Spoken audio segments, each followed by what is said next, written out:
Hello everyone. Here I am going to discuss about the nutrition subtopic of the life process chapter number 6 of class 10th. We have discussed about the metabolic reactions, biological reaction in first video. If you have not seen that, so I will give the link of that video in the description box. First go through that. After that, everything whatever we are going to discuss here will be clear to you. Okay? यहाँ हम discuss करने जा रहे हैं nutrition क्या है. Before it, basic point we need to understand. In that video, in first video, we have discussed what is nutrition, what is metabolic reactions. The metabolic reactions are series of reactions. Series of reaction का मतलब है बहुत सारी reactions simultaneously एक living system में हो रही हैं. क्यों? For maintenance of life. So series of reactions are here for maintenance of life. These all are called metabolic reactions, or these are also called the biological reactions. As they are maintaining the life, that's why these all are the life process. Okay, तो या कह लीजिए कि series of reactions के लिए हमें life process चाहिए, या कह लीजिए सारे सीरीज ऑफ रिएक्शंस जितने भी हैं वही लाइफ प्रोसेस हैं. तो इनमें कुछ डिफरेंस नहीं है. आप चाहे तो केमिकल रिएक्शन बोलो, क्योंकि ये लिविंग सिस्टम में हो रही है इसलिए बायोलॉजिकल रिएक्शंस कहलाती हैं. दूसरा यहाँ सीरीज ऑफ रिएक्शंस हो रही है इसलिए मेटाबॉलिक रिएक्शंस भी कहलाती हैं. तो यानी ये सारे टर्म्स जितने भी हैं हम बेसिकली लाइफ प्रोसेस की बात कर रहे हैं. ठीक है, अब कितने लाइफ प्रोसेस हैं? बेसिक लाइफ प्रोसेस की बात, वैसे तो बहुत सारे लाइफ प्रोसेस हैं, बट बेसिक लाइफ प्रोसेस की बात करें जिनसे लाइफ मेंटेन रह पा रही है और लाइफ पॉसिबल है लिविंग की, है ना.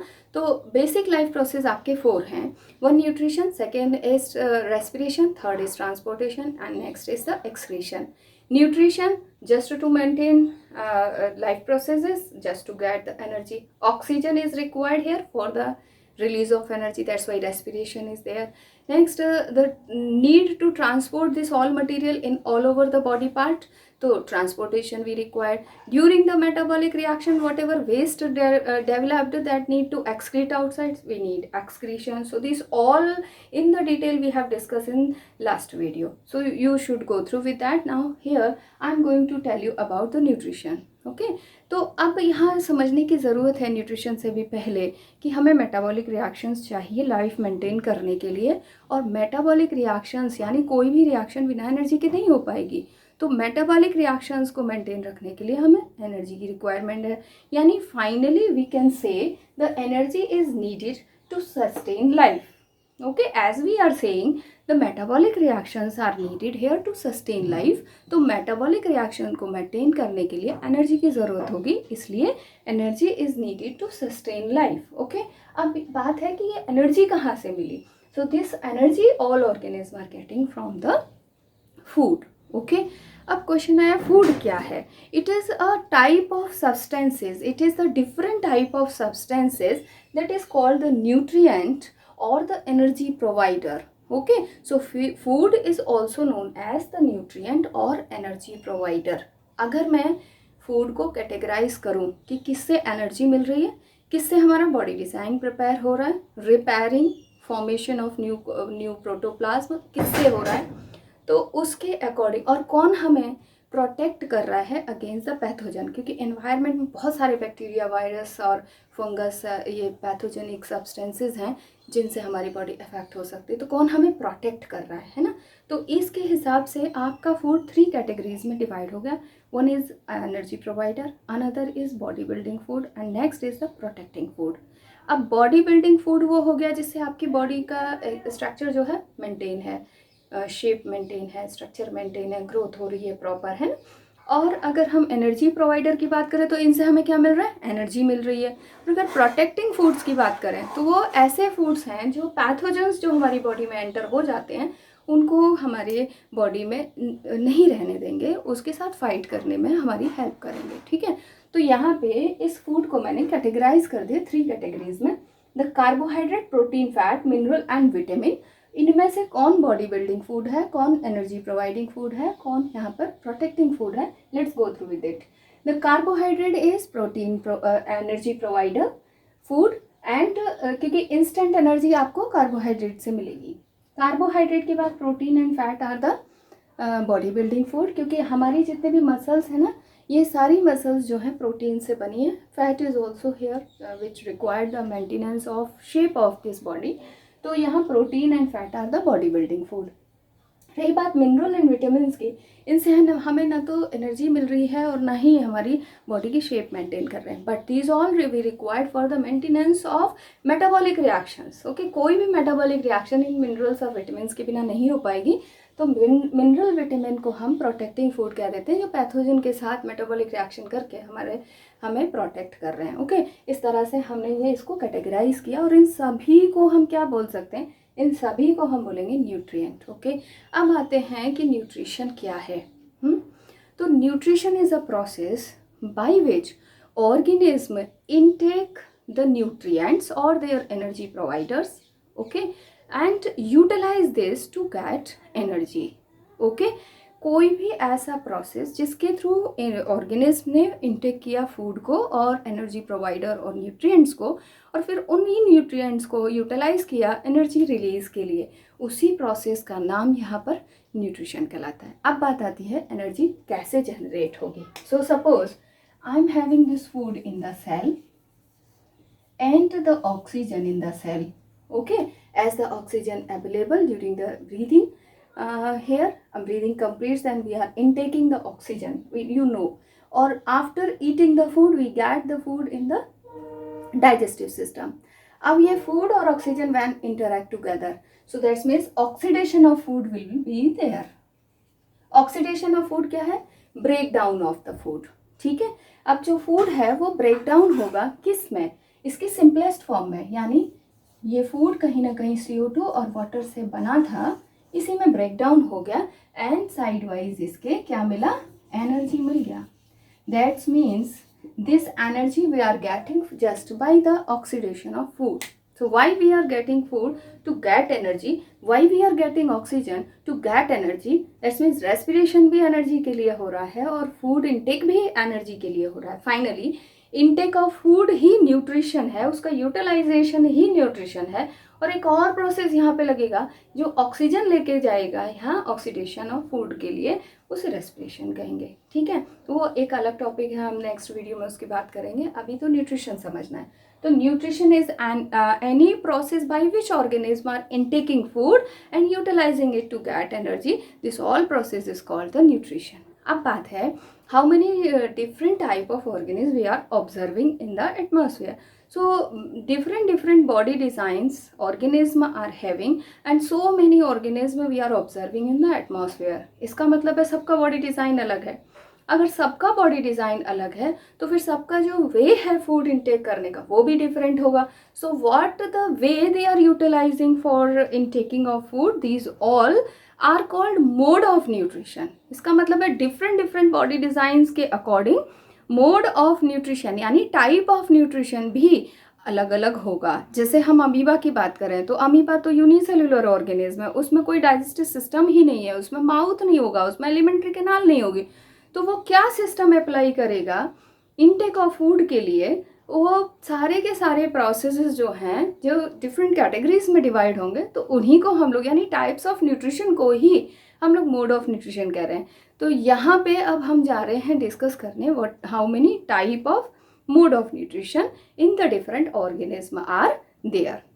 The type of nutrition we are discussing, that means here mode of nutrition are two according how they are getting their food. Okay, according to that organism are divides into the two category.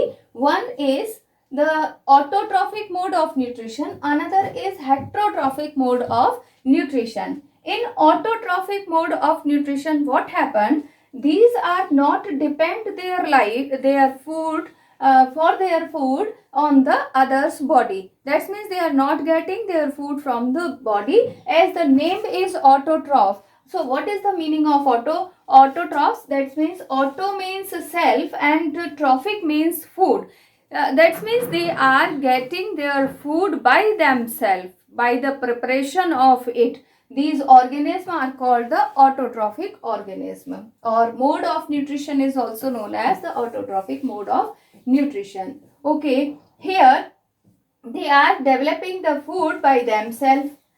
on the behalf of how they are developing their food, or sometimes they are developing only energy. On the behalf of it, it further divides into two categories. One is chemotrophic mode of nutrition, another is phototrophic mode of nutrition. What happened in chemotrophic? In the chemotrophic, here the energy get liberated during the reaction called the exothermic reaction. It means in these organisms the exothermic reaction is going on, and by this exothermic reaction the energy which develop, that energy animals are going to utilize for the various purpose. That means here the food is not going to develop, only energy is going to develop through the chemical reaction, and this chemical reaction is called exothermic reaction. How it will happen? With the help of one example, please understand it. Suppose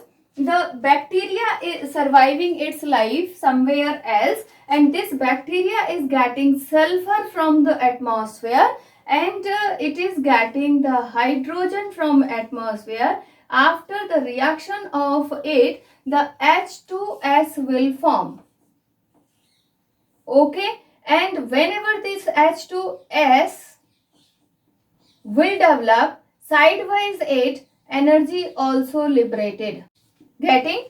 So energy also liberated during this reaction. Whenever sulfur react with H2 in atmosphere, then the H2S, or not in atmosphere, it will happen inside the body of organism. That means कोई bacteria है, वो bacteria sulphur को intake करे और फिर hydrogen को intake करे atmosphere से, और उस पर एक रिएक्शन परफॉर्म करके प्रोडक्ट बना दे, साथ में उसके एनर्जी डेवलप होगा. ओके, इस रिएक्शन को एक्सोथर्मिक रिएक्शन, और इस बैक्टीरिया को जो कि सल्फर इंग्रेडिएंट का इस्तेमाल करके केमिकल रिएक्शन परफॉर्म कर रहा है, इसको हम सल्फर बैक्टीरिया नाम देंगे. अच्छा, इसका मतलब ये हुआ कि उसके इंग्रेडिएंट क्या है एनर्जी ऑब्टेन करने के, इसके बिहाफ पर bacteria further divides into the category.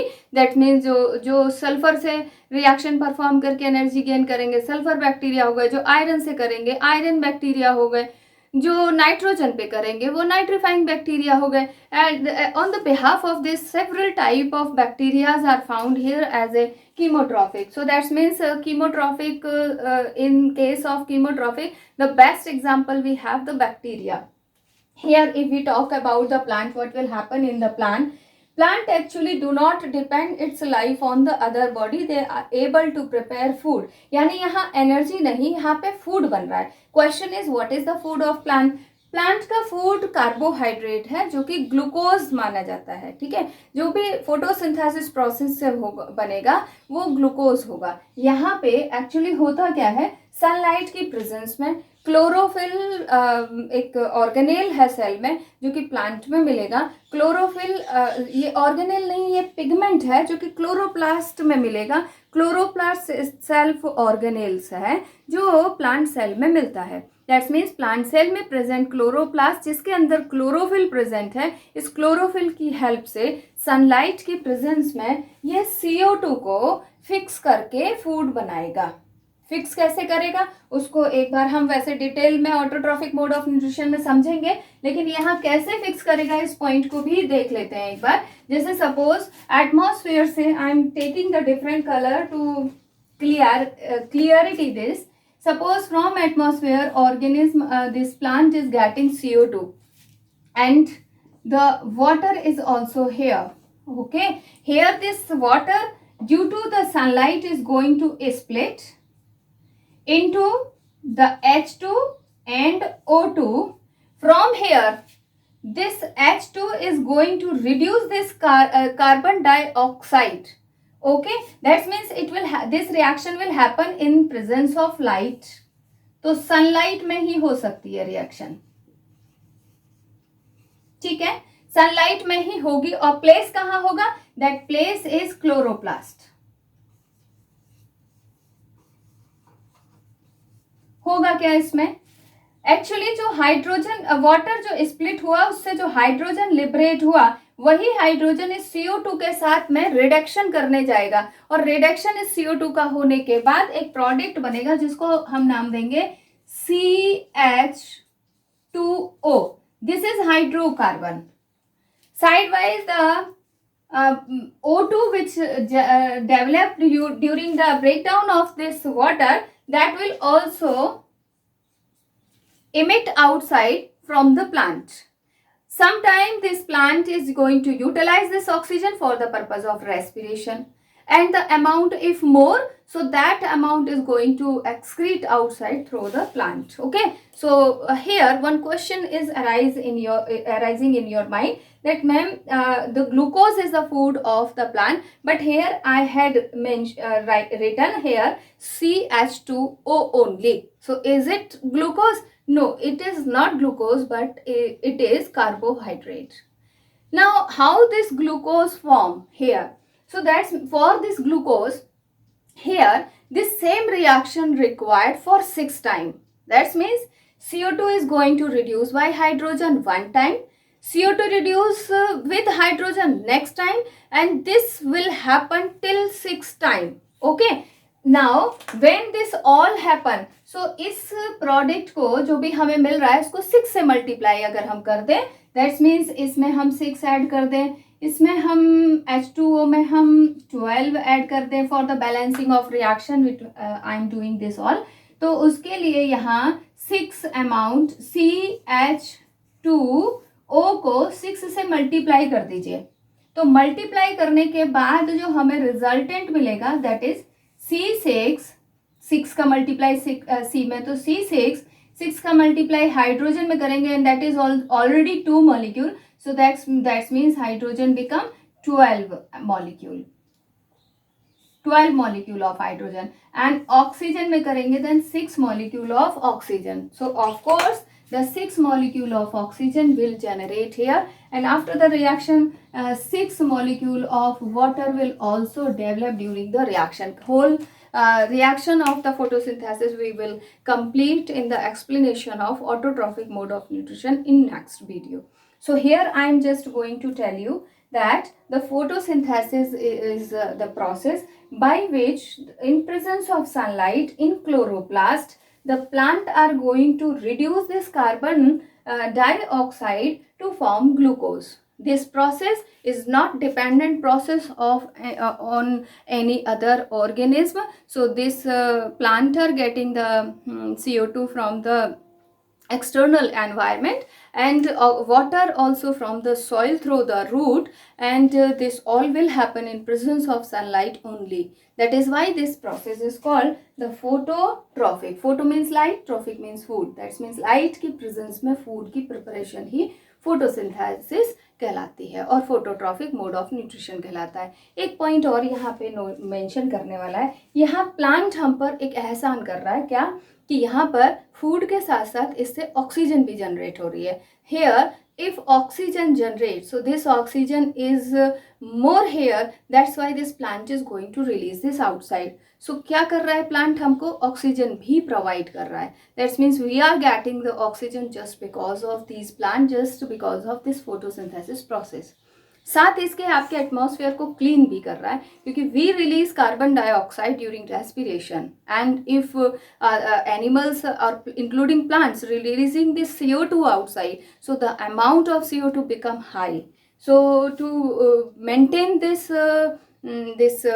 stage of carbon dioxide, the amount of carbon dioxide in the atmosphere, these are plants, those are responsible for this activity. So we should owe for the plant about this all. So we should do plantation this time road formation is there, construction work is going on, and due to this construction old plants whatever we have, we are digging out these all, rooted out this all. ध्यान रखिए अगर grass भी है ना, भले ही इस grass से आपको फूड नहीं मिल रहा लेकिन ऑक्सीजन बहुत अमाउंट में मिल रहा है.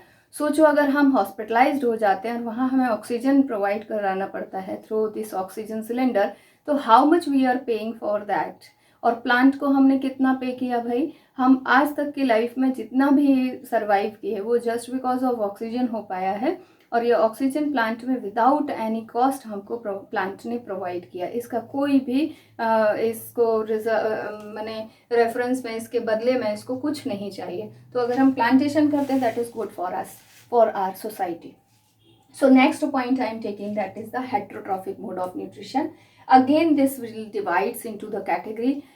What is the heterotrophic mode of nutrition? As we know, these organisms are not getting their food by themselves, so these are depend their life on the others food. Okay तो heterotrophic mode of nutrition में जो भी organism आएंगे वो organism अपना food दूसरे body से derive करेंगे, यानी खुद नहीं बना सकते. जस्ट लाइक ऑटोट्रॉफ्स था, ऑटोट्रॉफ्स में वो खुद डराइव करते थे, खुद प्रिपेयर करते थे, या तो फूड प्रिपेयर करते थे या फिर एनर्जी डेवलप करते थे, है ना. तो एनर्जी ही चाहिए. फाइनली हम फूड क्यों प्लांट फूड क्यों बना रहे हैं? To get energy. हम फूड क्यों खा रहे हैं? To get energy. तो फिर chemical chemotrophic mode of nutrition में तो डायरेक्ट एनर्जी ही डेवलप हो रही है, उसी एनर्जी का इस्तेमाल करके बैक्टीरिया सर्वाइव कर रहा है. तो यहाँ पे अलग चीज़ है ऑटोट्रॉफिक मोड ऑफ न्यूट्रिशन में. यहाँ ये लाइफ इसकी किसी भी और ऑर्गेनिज्म पर डिपेंडेंट नहीं है. जबकि अगर डिफरेंस देखें हेट्रोट्रॉफिक मोड ऑफ न्यूट्रिशन में, so heterotrophic mode of nutrition in these the organism are depend their life on the others food. Okay कहीं से भी किसी भी तरीके से, चाहे तो लिविंग से ऑब्टेन करे चाहे डेड से ऑब्टेन करे, लेकिन अपने आप फूड नहीं बना सकता. ठीक है, तो हम अगले पॉइंट डिटेल में, क्योंकि कैसे ये डिवाइड हुआ, किस किस कैटेगरी में डिवाइड हुआ, we are going to discuss about that. So here the heterotrophic mode of nutrition, we know it is divides into the three category: parasite, saprophyte and holozoic. How why we are dividing this all? Just what is the strategy they are taking to get their nutrient or the food? So according to their strategy, according to different body design, they have the different strategy to get their food. On the behalf of this, these are parasite, saprophyte or the holozoic. Try to understand what is parasite. Actually these parasites are also two types. One is the ectoparasite, another is endoparasite. Okay, so ecto and endoparasite means the ectoparasite are those parasites, those are surviving their life on the outer surface of organism, and they get the shelter as well as nutrition from this, and these are present on the outer surface of the organism. It means shelter भी वही और nutrient भी वही parasite है. और इस parasite में ये जितने भी एक्टोपैरासाइट्स हैं, ये एक्टोपैरासाइट सरफेस पर प्रेजेंट होंगे ऑर्गेनिज्म की. ठीक है, बाहर की तरफ. जैसे आपका Cuscuta reflexa is the plant parasite, है ना. तो ये जैसे मैंगो ट्री है, उस मैंगो ट्री के ऊपर कस्कुटा रिफ्लेक्सा ग्रो कर जाता है. This is just like a wire, है ना. जैसे वायर देखते हैं हम लोग, ऐसे वायर की तरह से ये प्लांट है. आपको इसमें कोई रूट कुछ ऐसा स्ट्रक्चर नहीं दिखेगा, आपको बिलीव भी नहीं होगा ये प्लांट है, ऐसा लगेगा वायर है. तो ये जो है Cuscuta reflexa is getting the nutrient from the host plant. Host plant आपका मैंगो प्लांट हो गया, अगर मैंगो पे ये ग्रो कर रहा है तो. This is the plant parasite, one example I am giving to this area. Next is leech और माइट एंड जूस करके. तो ये भी आपके एक्टोपैरासाइट है. These are getting shelter as well as food from the outer surface of the organism. Next is the endoparasite. Here endoparasites lives inside the body and getting their nutrient. What is the example for this?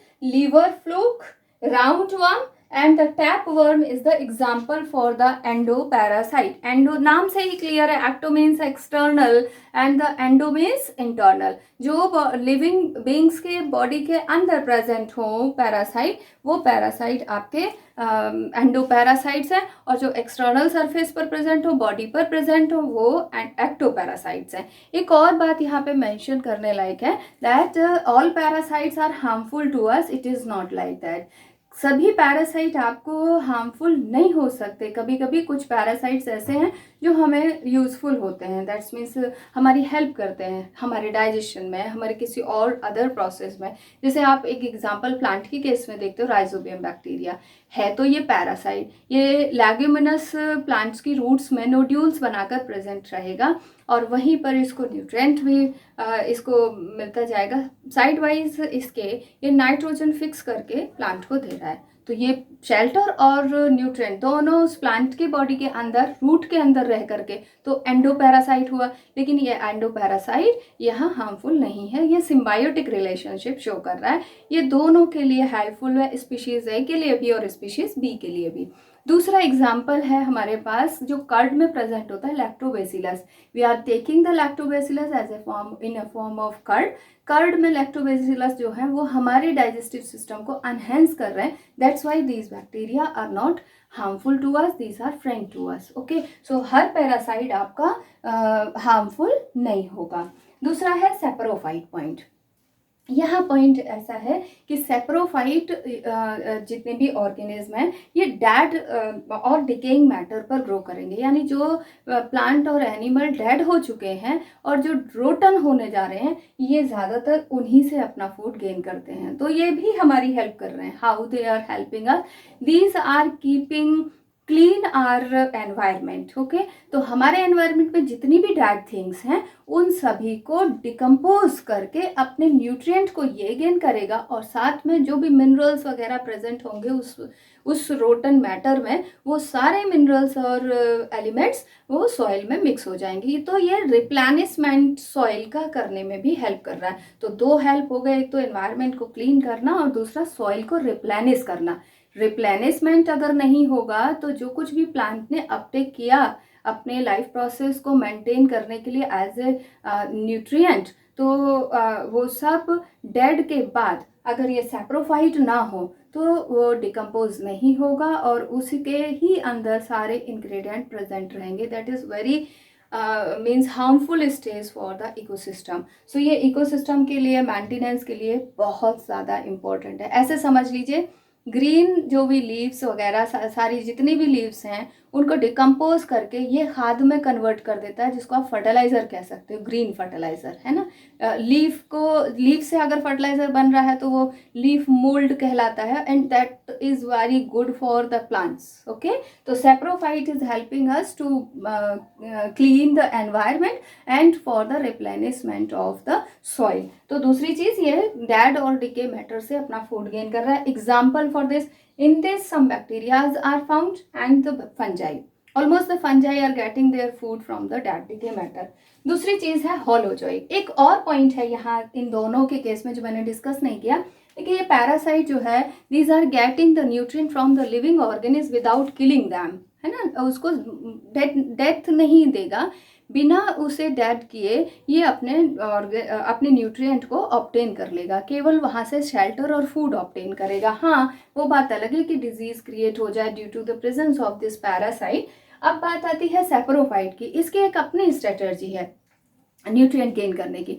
Actually इसमें external digestion हो रहा है। External digestion का क्या मतलब है, यहाँ पे पहले डाइजेस्ट किया जा रहा है मैटर को और फिर डाइजेशन के बाद इगल्फ किया जा रहा है। क्या मीनिंग हुआ इसका, इट मीन्स जैसे सपोज यहाँ लीफ का ढेर है, इस लीफ के ढेर पर कोई बैक्टीरिया या फिर आपका फंगस ग्रो कर रहा है, तो ये क्या करेंगे, बैक्टीरिया फंगस अपने एंजाइम को इमिट करेंगे over the piles of leaf. okay, here the leaf is going to decompose due to these enzymes, and after the decomposition the matter whatever is developed, that is called nutrient for the fungus and bacteria, these nutrient and everything which is useful for the bacteria and fungus, these are engulfing or absorbing। okay, क्या मतलब हुआ इसका कि यहाँ पे enzyme emit होगा बाहर, फिर डाइजेशन बाहर होगा, डाइजेशन होने के बाद डाइजेस्टेड फूड को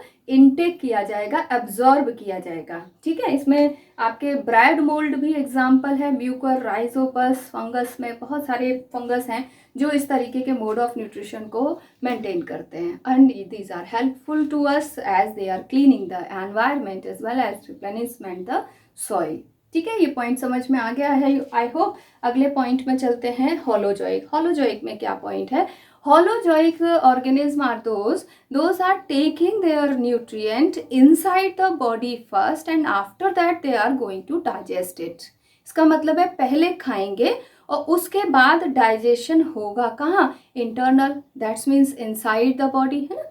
तो बॉडी के अंदर फूड को इनटेक करके और फिर उस पे एंजाइम्स, अंदर ही एक सिस्टम है जहाँ पर एंजाइम रिलीज होगा उस फूड मटेरियल पर जो हमने इगल्फ किया। इगल्फिंग के बाद एंजाइम्स उसे ब्रेक डाउन करेगा from complex to simple form, और उस सिंपल फॉर्म को हम एनर्जी में कन्वर्ट करने के लिए इस्तेमाल करेंगे। ठीक है, अब ये ऑर्गेनिज्म जो होलोजोइक ऑर्गेनिज्म है, इनके एग्जांपल्स क्या है? यूनिसेल्युलर ऑर्गेनिज्म के केस में चलें तो पैरामीशियम, उसके अलावा अमीबा, ये यूनिसेल्युलर में एग्जांपल हो गए। और मल्टी सेल्युलर में हम खुद एग्जांपल्स हैं, यानी we human beings are holozoic, है ना। होलोजोइक में सबसे पहले हम खाना गल्फ करते हैं, इनटेक करते हैं, जिसे कहते हैं इंजेशन। इंजेशन के बाद डाइजेशन, है ना। जबकि सेप्रोफाइट में क्या है? सेप्रोफाइट में पहले डाइजेशन और उसके बाद गल्फिंग प्रोसेस है। जबकि पैरासाइट में क्या है? Without killing the animals, these are getting their nutrient from the animal, either on the upper surface और from the inner side of the organism. अब यहाँ होलोजोइक में फूड क्या है उसके बिहाफ पर, जैसे कि लीफ और प्लांट्स पर फूड है, तो वो हर्बीवोर्स हैं। दिस मीन्स कुछ ऐसे एनिमल्स हैं जो केवल ग्रास खाते हैं, या या आपके प्लांट लीव्स वगैरह खाते हैं, यानी वेजिटेरियन है। तो ये जो है आपके हो गए वेजिटेरियन। मैंने यहाँ पे नाम थोड़ा गलत ले लिया, ये तो नॉर्मली चॉइस के ऊपर आता है, वेजिटेरियन और नॉन वेजिटेरियन, है ना। इसको अभी बाद में बात करेंगे। यहाँ पे हर्बीवोर्स जो हैं, हर्बीवोर्स ज़्यादातर वेजिटेशन को खाने वाले हैं, यानी प्लांट्स वेजिटेशंस को खाने वाले हैं, ठीक है। जैसे